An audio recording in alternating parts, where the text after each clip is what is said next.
Hi viewers, I'm your doctor Kola. మరి eighth రోజు మన సీటెడ్ ఎగ్జామినేషన్ ఉంది. నేను అనుకుంటాను మీరందరూ కూడా ఫైనల్‌గా ప్రిపరేషన్ అయిపోయి ఉంటుంది.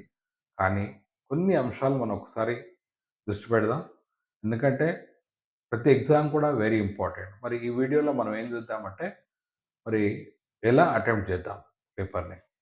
Comparative to TET. సీటెట్‌లో మనకు స్కోరింగ్ ఆప్షన్స్ ఎక్కువున్నాయి. ఎందుకంటే టెట్‌లో వచ్చేసి కంటెంట్ పార్ట్ ఎక్కువుంటుంది. 24 మార్క్స్ కంటెంట్ ఉండి 6 మార్క్స్ మెథడాలజీ ఉంటుంది.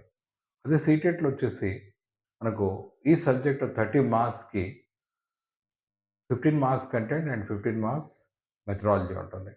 మరి మీరు దేంట్లో పర్ఫెక్ట్ దాన్ని చూసుకొని ముందుకెళ్ళినట్టయితే ఫర్ ఎగ్జాంపుల్ మీరు మెథడాలజీలో స్కోరింగ్ ఆప్షన్స్ ఎక్కువుంటాయి. కంటెంట్‌లో తప్పిపోవడానికి ఛాన్సెస్ ఎక్కువుంటాయి.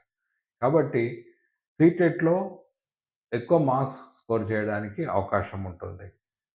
ఇది గుర్తుంచుకొని మీరందరూ కూడా ఒకసారి మరి ప్రతి ఒక్కరు డిప్లొమా ఇన్ ఎలిమెంటరీ ఎడ్యుకేషన్ కావచ్చు, బీఎడ్ చదివిన వాళ్ళు కావచ్చు, పేపర్ 1 కావచ్చు, పేపర్ 2 కావచ్చు, మీ యొక్క మెథడాలజీకి సంబంధించిన అన్నీ కూడా ఒకసారి చూసుకోండి.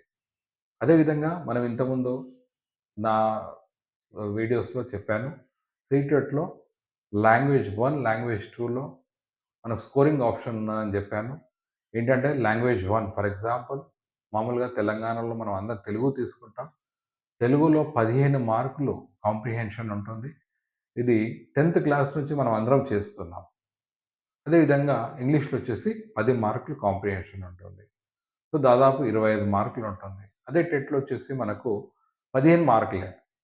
ఒక తే మనం చూసినట్టయితే టెట్‌లో లాంగ్వేజ్ 1 అంటే తెలుగులో 10 మార్కులు, ఇంగ్లీష్‌లో 5 మార్కులు ఉన్నాయి. కానీ ఇక్కడొచ్చేసి 25 మార్క్స్. సో, మీకొచ్చేసి లాంగ్వేజ్ 1, లాంగ్వేజ్ 2లో క్వెషన్స్ 90-150 ఉంటాయి. లాంగ్వేజ్ 1 90-120, లాంగ్వేజ్ 2 121-150 ఉంటాయి. అయితే ఇక్కడ ఒక ముఖ్య అంశం గమనించాలి ఏందంటే, మామూలుగా సీటెట్ గవర్నమెంట్ ఆఫ్ ఇండియా నిర్వహిస్తుంది కాబట్టి, పేపర్‌లో లాంగ్వేజ్ 1 హిందీ, లాంగ్వేజ్ 2 ఇంగ్లీష్ జనరల్‌గా ఉంటుంది. అయితే మీరు తెలంగాణలో రాసే ప్రతి అభ్యర్థి కూడా మీరు చూసుకోవాలి. మీకు ఏదైతే బుక్‌లెట్ ఇచ్చారో, ఆ బుక్‌లెట్‌లో మీ మీరు ఆప్ట్ చేసిన తెలుగు లేదా ఇంగ్లీష్ ఉందా లేదా చూసుకోవాలా. ఒకవేళ హిందీ ఉన్నట్టయితే ఎగ్జామినర్‌ని ఇన్విజిలేటర్‌ని అడిగేసి మీకు సంబంధించిన తెలుగు లేదా మీరు ఇంగ్లీష్ ఆప్ట్ చేస్తే language 1 Telugu, language 2 English opt చేస్తే మీరు అడిగినట్టయితే మీకు దానికి సంబంధించిన అడిషనల్ బుక్‌లెట్ కూడా ఇవ్వడం జరుగుతుంది. ఇది క్లియర్‌గా మీ హాల్ టికెట్‌లో మెన్షన్ చేయడం జరిగింది. మీరు ప్రతి ఒక్కరు కూడా చూసుకోవాలి. మీరు చదువుకుంటారని తెలుసు. కానీ మర్చిపోతాం కాబట్టి మళ్ళీ ఒకసారి మీరు గుర్తుపెట్టుకోవాలని చెప్పడం జరుగుతుంది.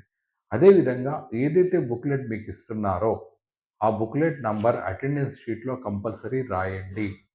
అదేవిధంగా మీరు మీ యొక్క ఏదైతే బుక్‌లెట్ కోడ్ రాస్తారో, అదేవిధంగా ఓఎంఆర్ షీట్‌లో కూడా బుక్‌లెట్ కోడ్ రాయండి. 2 సార్లు సిగ్నేచర్ చేయాలని చెప్పాను. ఇది కాకుండా మీరు ఒకసారి మెథడాలజీస్ చూసినట్టయితే, ఇంతకుముందు చెప్పినట్టు వీడియోలో మరి కంపారిటివ్ టెట్ కంటే ఇక్కడ టెట్‌లో 6 మార్క్స్ మెథడాలజీ ఉన్నట్టు, ఈడ 15 మార్కులు. ఫర్ ఎగ్జాంపుల్ ఫస్ట్ పేపర్ తీసుకున్నట్టయితే ఒక సీపీటీ వదిలేస్తే మనకు 60 మార్కులు మెథడాలజీ ఉంటుంది. ఫర్ ఎగ్జాంపుల్ తెలుగు మెథడాలజీ మీద పట్టున్నట్టయితే, ఇంగ్లీష్ మెథడాలజీకి సంబంధించిన క్వెషన్స్ చేస్తారు. అదేవిధంగా మ్యాథ్స్ మెథడాలజీ మీద పట్టున్నట్టయితే, ఈవీఎస్ మెథడాలజీ క్వెషన్స్ చేస్తారు. కాబట్టి ప్రతి ఒక్కరు కూడా మెథడాలజీ ఒకసారి బ్రషప్ చేసుకోండి. అదేవిధంగా సీటెట్‌కి సంబంధించి పేపర్ 1లో కూడా మనం చూసినట్టయితే కంటెంట్‌లో కూడా చూసినట్టయితే కంపారిటివ్‌లీ టెట్ కంటే ఈజీగా ఉంది. ఒకసారి ప్రతి ఒక్కటి కూడా కాన్సంట్రేట్ చేయండి.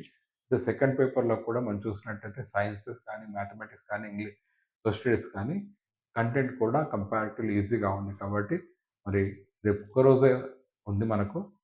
సెవెంత్ ఒక్కరోజే మధ్యలో ఉంది కాబట్టి ఒక్కసారి అన్నీ రివైజ్ చేసుకొని మీరందరూ కూడా నేను చెప్పినవన్నీ కూడా పాటించి మంచి స్కోర్ చేస్తారు. టెట్ కంటే ఎక్కువ స్కోర్ చేయాలని ఆశిస్తూ all the best to CTET aspirants. Your doctor కుల్లా సైనింగ్ ఆఫ్.